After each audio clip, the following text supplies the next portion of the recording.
The two most iconic American motorcycle brands have a combined history of over 245 years. Harley-Davidson was founded in 1903, and Indian Motorcycle was founded in 1901. Between them, they survived world wars, depressions, near bankruptcies, and hostile takeovers. They are as American as apple pie, Route 66, and loud exhaust notes on a summer night. But in 2025, both companies are under more pressure than they have faced in decades. Harley's revenue dropped from $5.84 billion to $4.47 billion in just 2 years. Indian was sold off by Polaris to a private equity firm. And the brands causing the most disruption are not European or Japanese. They are coming from India and China, selling genuinely impressive motorcycles for a third of what American bikes cost. The cheapest Royal Enfield cruiser costs less than half the cheapest Harley or Indian. A Chinese brand called CFMoto is selling KTM-powered adventure bikes in all 50 states for half the price of the Pan America. And the quality gap that used to justify American premium pricing has basically disappeared. So what happened to the American motorcycle industry? And can these legendary brands fight back? Before we talk about the challengers, we need to understand what makes American motorcycles special.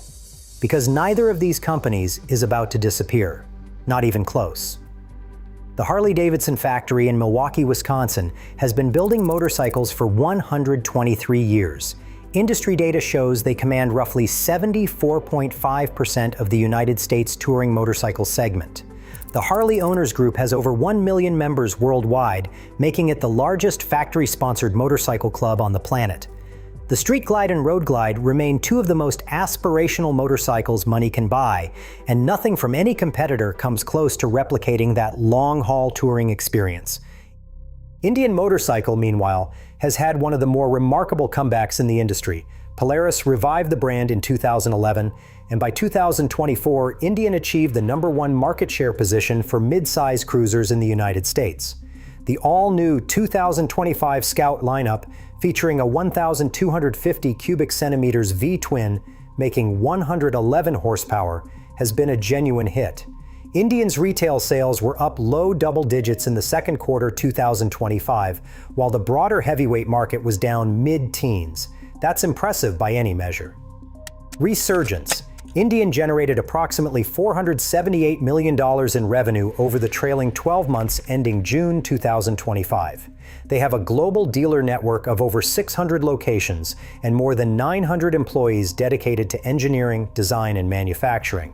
The Scout platform alone has sold over 110,000 units since 2015, making up more than 40% of Indian's total sales volume and over 50% of international sales. These aren't vanity numbers. That's a brand with real traction. Harley also proved they can innovate. The Pan America 1250 adventure bike became the #1 selling adventure touring motorcycle in North America when it launched in 2021.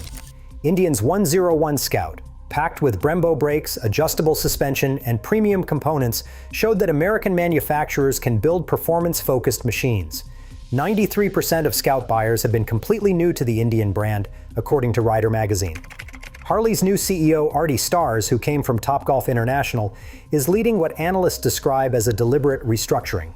Financial filings show Harley sold a 9.8% equity stake in its financial services arm to KKR and PIMCO, building up $3.1 billion in cash. Industry tracking data shows North American retail sales rose 5% in the fourth quarter 2025, with touring, trike, and CVO up 8% in North America and 10% in Europe. Cash. So both American brands have real strengths, real loyal customers, and real momentum in certain segments. But here's where the story gets interesting. While these premium brands were focused on protecting their positions, a group of competitors figured out how to build genuinely good motorcycles for a fraction of the price. The gap between cheap and good has basically collapsed. Royal Enfield is a name that's been around since 1901, which technically makes them older than both Harley and modern Indian. For decades, they were known mostly as India's heritage motorcycle brand, building simple, air-cooled singles that were charming but rough around the edges. Nobody in America was taking them seriously. That has changed completely. In fiscal year 2025, Royal Enfield crossed 1 million motorcycles sold for the first time in their history, according to their parent company, Eicher Motors' official earnings report. To put that in perspective, Harley sold around 132,500. Royal Enfield moved nearly 7 times that volume. In calendar year 2025, total sales reached 1.18 million units, a 26.7% increase. Revenue hit approximately $2.2 billion, with a net profit of $555 million. In 2012, they sold 113,000 motorcycles. That's more than a 10-fold increase in 13 years. Royal Enfield now operates 152 dealerships across 48 U.S. states, with their North American headquarters deliberately planted in Milwaukee, Wisconsin, Harley's backyard. In the UK, Royal Enfield's 650 Twins were the best-selling motorcycles in all of Britain in 2020 and 2021. Not the best-selling budget bikes, the best-selling motorcycles, period. U.S. sales grew 11.6% in calendar year 2024. The dealership experience itself is part of the strategy. Royal Enfield stores look nothing like a traditional motorcycle shop. They feel more like a lifestyle boutique. Clean, well-lit, approachable. The kind of place where a first-time rider doesn't feel intimidated walking through the door. That design choice is intentional, and it's pulling in riders who would never have stepped into a traditional bike shop. Now let's talk about the bikes and the prices, because this is where jaws start dropping. The Royal Enfield Super Meteor 650 is a genuine mid-size cruiser with a 648 cubic centimeter parallel twin engine developed at Royal Enfield's UK Technology Centre. It starts at $6,999. The cheapest Harley, the Nightster, starts at $9,999. The cheapest Indian, the Scout 60, also starts at $9,999. A Harley Sportster S costs $15,999. An Indian Scout Bobber costs $12,999. A Harley Street Glide runs $25,999. An Indian Chieftain starts around $27,000. So a Royal Enfield Super Meteor 650 costs about a third of what a Street Glide or a Chieftain costs. The Continental GT 650 Cafe Racer starts at just $6,349. The Himalayan 450 Adventure Bike is $5,799 compared to Harley's Pan America at $19,999. The Hunter 350 comes in at $4,399.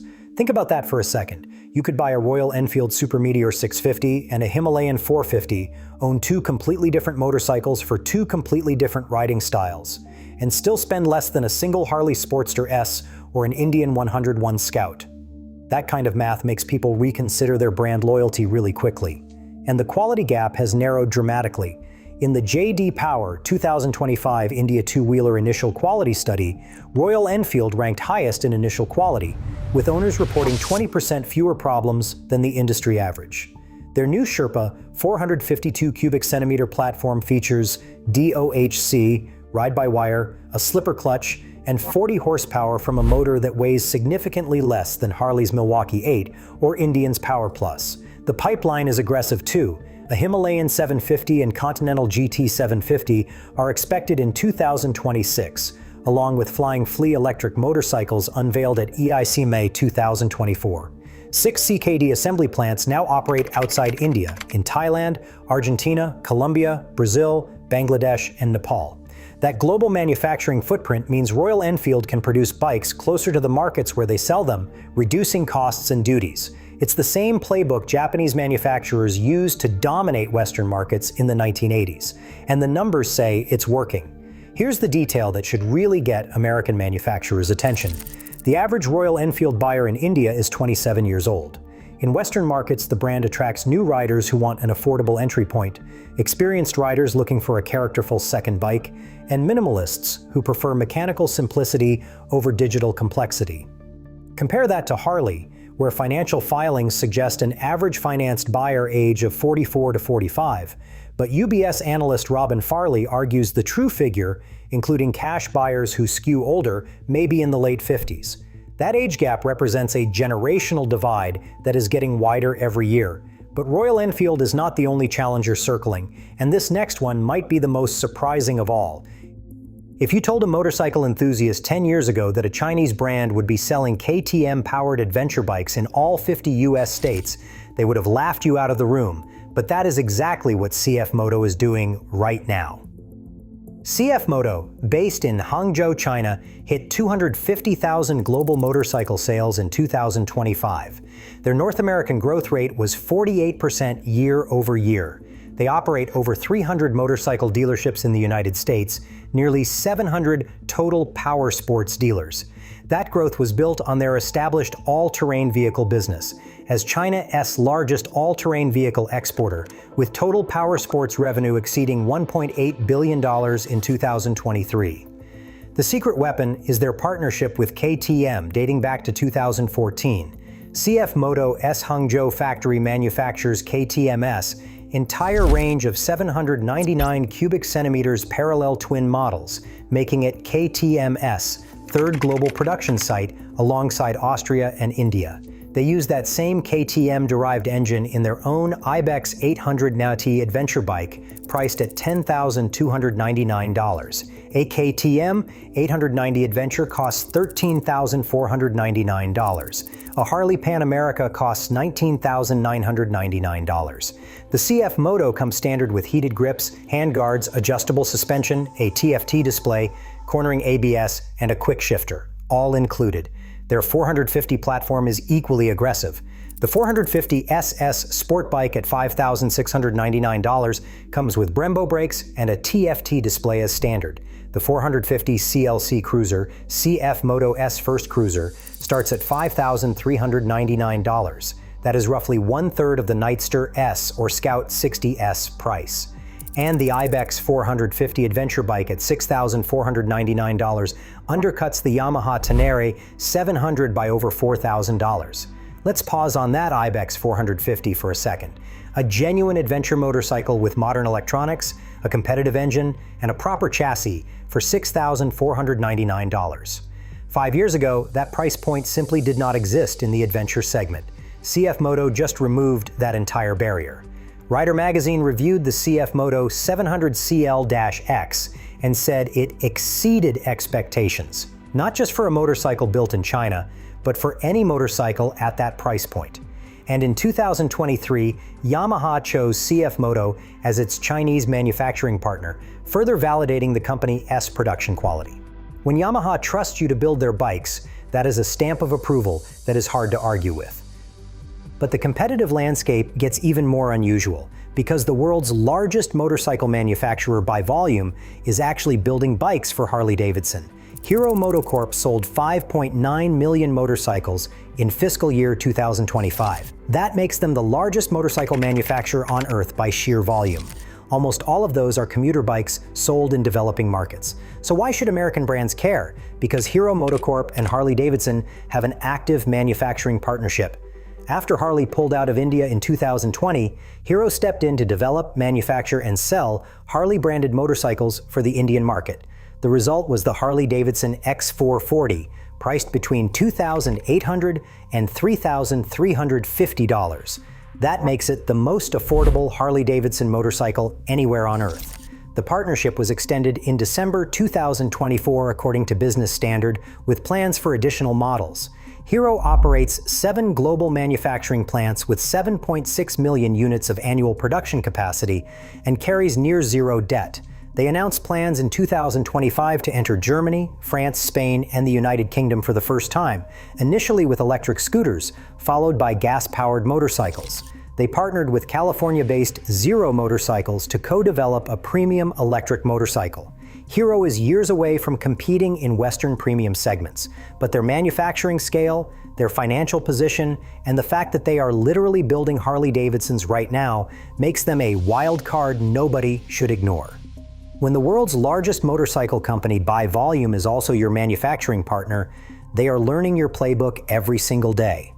Now, all three of these challengers are interesting individually, but there is a much bigger force amplifying their impact. And honestly, this might be the most important part of the entire story.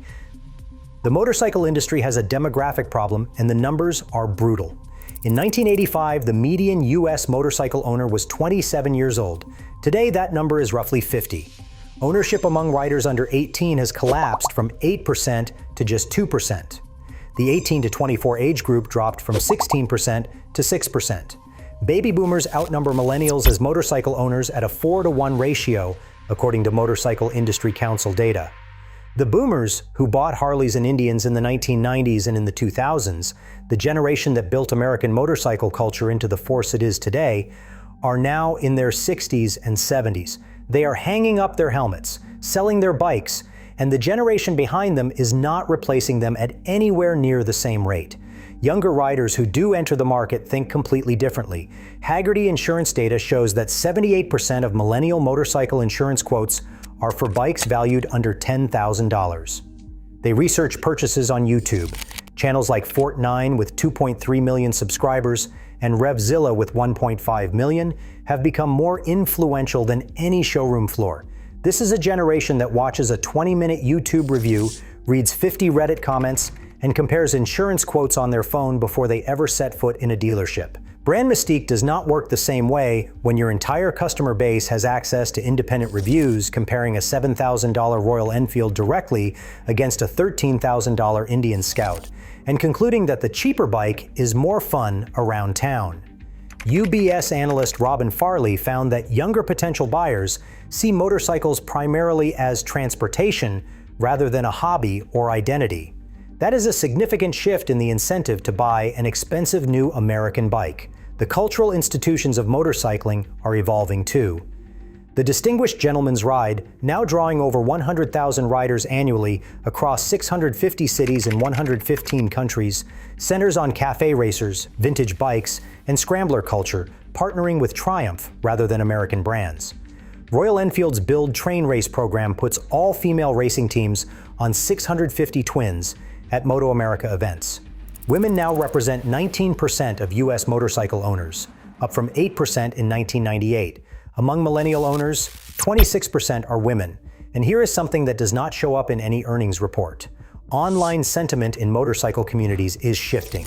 Experienced riders describe being sneered at by American brand loyalists for riding quote-unquote lesser bikes. Younger riders consistently describe traditional biker culture as unwelcoming. The motorcycle as identity model that built these brands for decades now actively pushes away parts of the market. If you're finding this breakdown as fascinating as I did researching it, hit subscribe. I cover stories like this every week where legacy brands collide with disruptors. Trust me, you don't want to miss what's coming next. Now, CFRA research analyst Garrett Nelson put it bluntly in February 2026. Despite efforts to appeal to younger riders, the company has not been able to stem the decline in its sales volumes.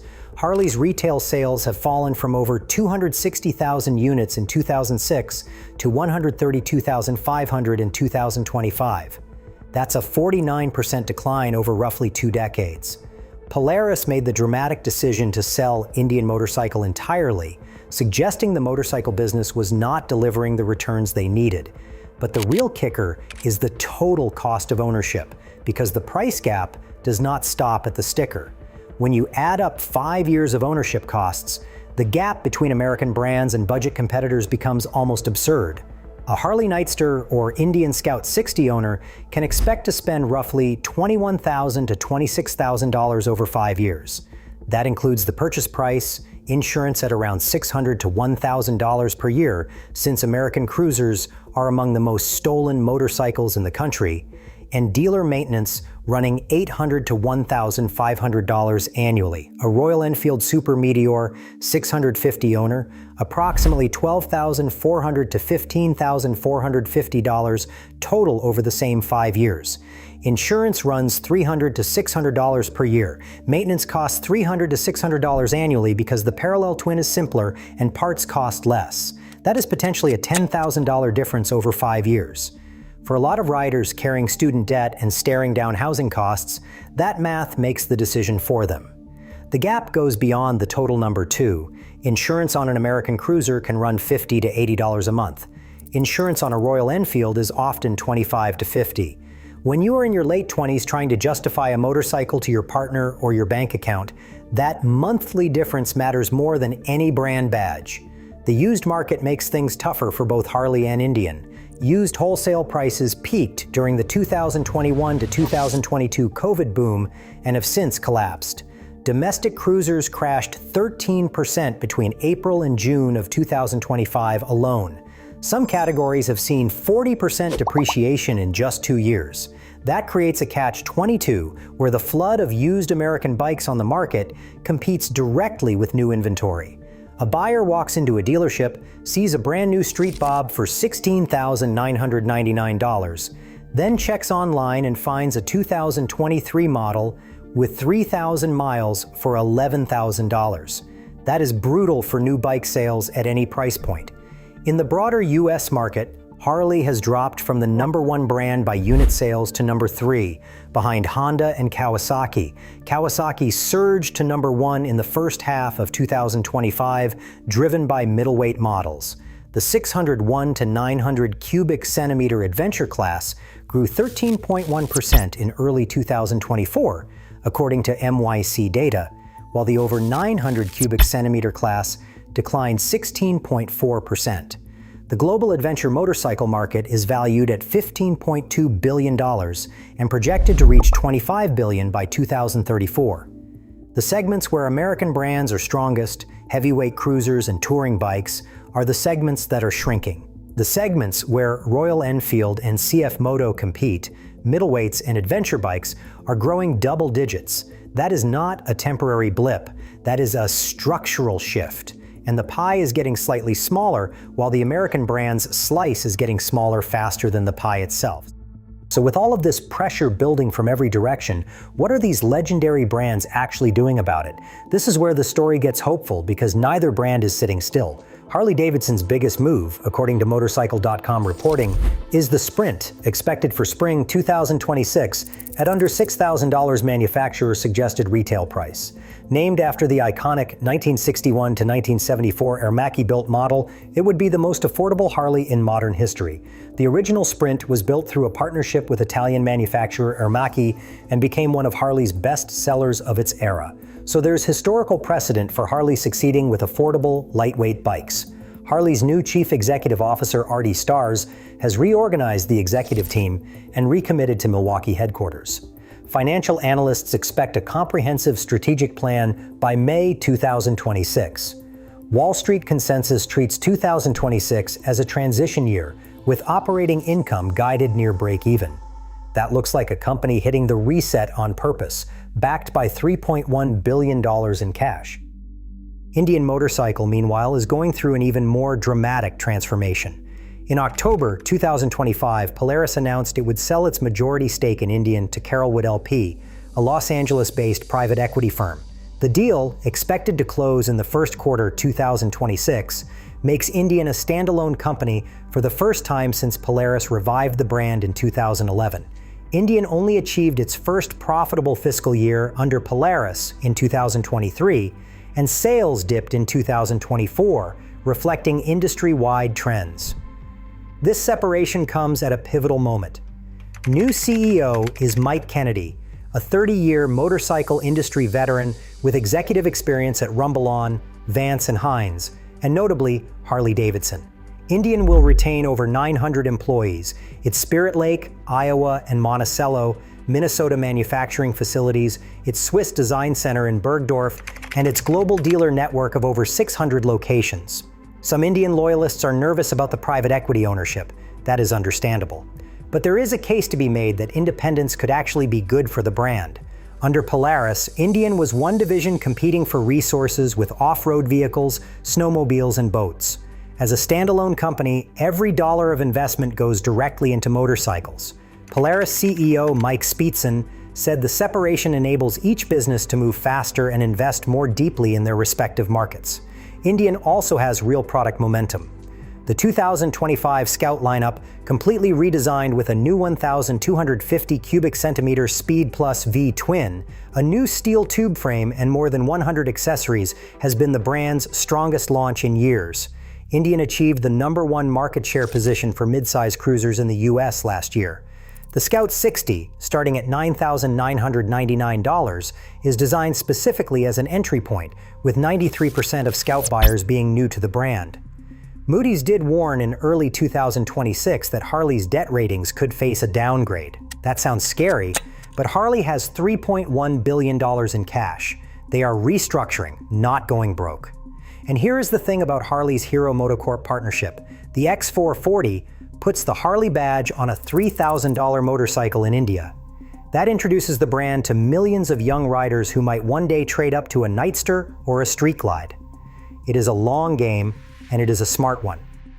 The real question is whether the Sprint, at under $6,000, and the standalone Indian's renewed focus can do for American motorcycles what the budget brands have already done for their segments. If American manufacturers can deliver genuinely great riding experiences at accessible price points without diluting the heritage, they could bridge the gap to a whole new generation. But if the products feel like stripped-down compromises, riders will see right through it. The bar has been set by Royal Enfield and CFMoto, and it is higher than people realize. So here's where we land after looking at all of this. American motorcycle brands are not dying. Harley commands 74.5% of the touring segment, has over 1 million loyal HOG members, and is sitting on $3.1 billion in cash. Indian achieved #1 in mid-size cruisers, redesigned its top-selling Scout from the ground up, and is entering a new era as an independent company with dedicated leadership. Both brands build motorcycles that no budget competitor can replicate at the top end of the market. But the competition has leveled up in ways that would have been unthinkable a decade ago. Royal Enfield delivers a genuine cruiser experience at $6,999, backed by a 3-year warranty, a growing US dealer network, and UK-developed engineering. CFMoto offers KTM-derived adventure bikes at half the price of American and European equivalents. The middleweight segment is booming while heavyweights decline. YouTube has democratized motorcycle knowledge, eroding the influence of brand mystique. And a generation of riders who grew up with student debt and inflation simply cannot, and increasingly will not, pay $15,000 to $45,000 for a motorcycle when $5,000 to $7,000 buys something genuinely excellent. The question isn't whether American brands can survive. They can, they will. The question is whether they can grow, or whether the math of demographics, pricing, and cultural change will slowly compress them into smaller, more premium, and increasingly niche companies. The budget brands aren't just nipping at American heels. They're redefining what a motorcycle should cost, who should ride one, and what the experience should feel like. And that's a conversation the entire industry needed to have. Walk into a Royal Enfield dealership today, and you'll see 22-year-olds buying their first bike next to 55-year-olds picking up a weekend cruiser. Walk into a CFMoto dealer and you'll find adventure riders who did the math and decided they'd rather spend their money on the trip itself than on the bike. That's not a threat to motorcycling. That's the future of it. And honestly, as riders, no matter what brand we love, more people on two wheels is a good thing. Competition makes everyone better. Cheaper bikes bring new riders into the fold. And if Harley and Indian rise to this challenge the way they've risen to every challenge in their legendary histories, we all win. Because at the end of the day, a 22-year-old on a $5,000 Royal Enfield Hunter and a 55-year-old on a $30,000 Road Glide still wave to each other at a stoplight. And that's what motorcycling has always been about. Like and subscribe so you don't miss any more videos.